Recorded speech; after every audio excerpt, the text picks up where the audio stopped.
сердце синева затерялась.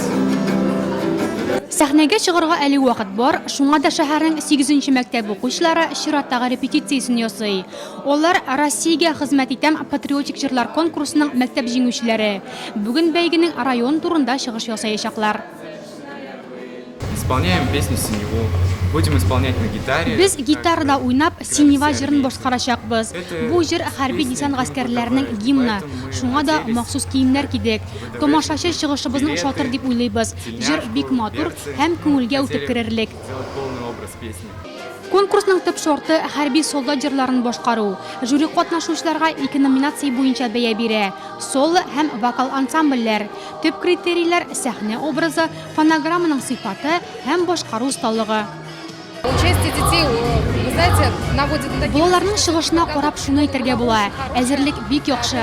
Укучыларның киемнәре хәрби темага туры килә. Жюригә катнашучыларга бәя бирү бик авыр булачак, чөнки һәр номер җиңүгә лаек. Сегодня жюри оценивает номера.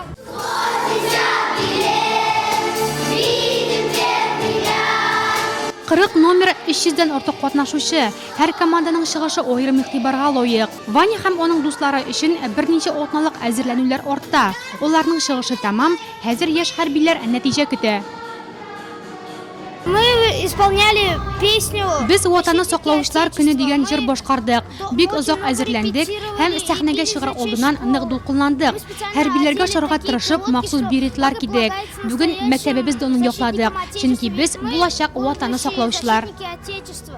Бәйгенең максаты яшь талантларны барлау, үсеп килүче буынга патриотик тәрбия бирү, яшьләр арасында хәрби җырларның популярлыгын арттыру.